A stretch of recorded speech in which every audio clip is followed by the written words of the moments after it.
We're here in downtown Montevideo with Alvaro Inchauspe. He's the general manager at Uruguay 21, a trade promotion agency representing both goods and services.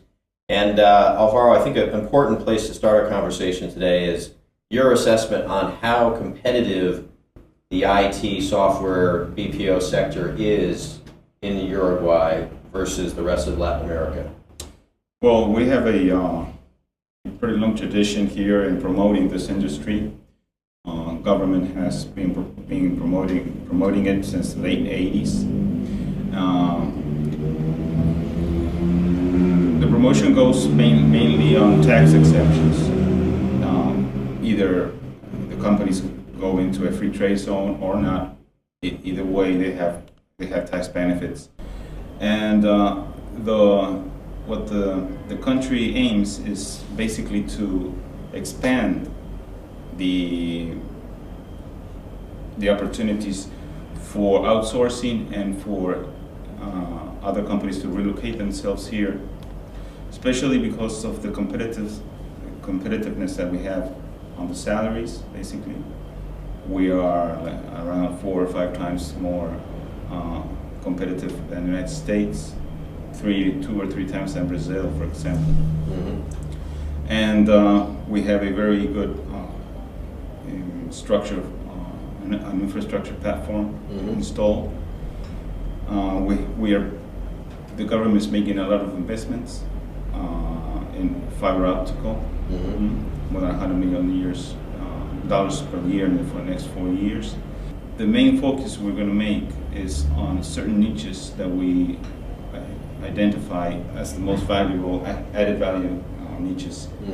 And not on call centers, but mainly on what we call outsourcing, BPO, KPO business industries. So tell me more about the specific niches that you're zeroing in on. And as a related point, as many may know, Uruguay is actually the first country in all of Latin America to receive a grant and loan program through the Inter-American Development Bank, which was approved a few months ago. It's basically, correct me if I'm wrong, but about $11 million in loans and some money from the government as well. That's right. The total program is for $13 million. $10 million puts the IDB, and the rest is placed by the country. This program is already running, and one of the components of the program aims to eliminate the gap, or try to reduce the gap of training of the capacities that the industry needs in outsourcing. Around 11% of the college students go study IT services. That's not enough. We already have 100% employment on this. We need more students to take that option. But we also find some other gaps, and we pretend to fill them out with this program in basic training for what the companies that are interested in doing outsourcing from here need. What I find kind of surprising, I've been in Montevideo for just about 12 hours now, and what I found is surprisingly, and it's not commonly, the common perception of the Southern Cone is that English skills are typically weak. So Chile, Brazil, I think most people would say it's not, the average person probably doesn't speak much English. However, in Uruguay, it seems to be quite different. So we spoke with the folks at Tata Consultancies today. We not only were impressed by the quality of the English, but actually the English accent was quite good too. So tell me more about that, and is that how much is language part of this niche focus? Well, language is very important. One of the pillars of the program is made on English specifically.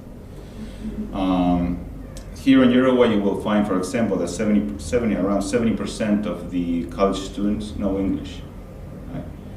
And around 40% of youngsters between 19 and 25 years old are very acquainted with English, since the policy here in public education and private education is to have two languages.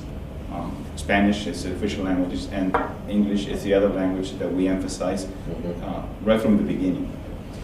And also, there's a very interesting program here called Plan Ceibal in Uruguay, by which every student of primary school, public and now also private primary school, is given a laptop. Right. One laptop per child. Right. And how many have you given away so far? Around 500,000 in a country where we're only 3.4 million.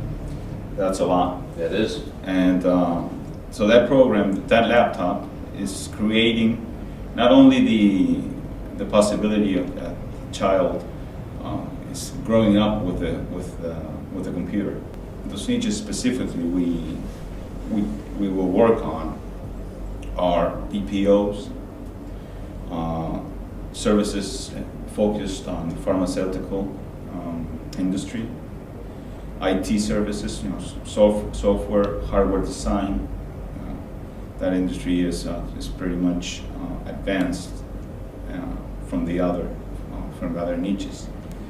And we also intend to make a focus on logistics. Now, one other question, I guess the final question I have for you is, let's be honest, the Uruguay brand is not well known in the United States. In fact, a lot of people probably couldn't describe much of a difference between Paraguay and Uruguay. Right. So what specifics can you point to around helping educate a lot of these people who are interested in sourcing, who are interested in setting up shared services centers? What specific strategies do you have in mind to help change that scenario? Okay, what we will do is try to promote the Uruguay brand, like you said, in a more active way.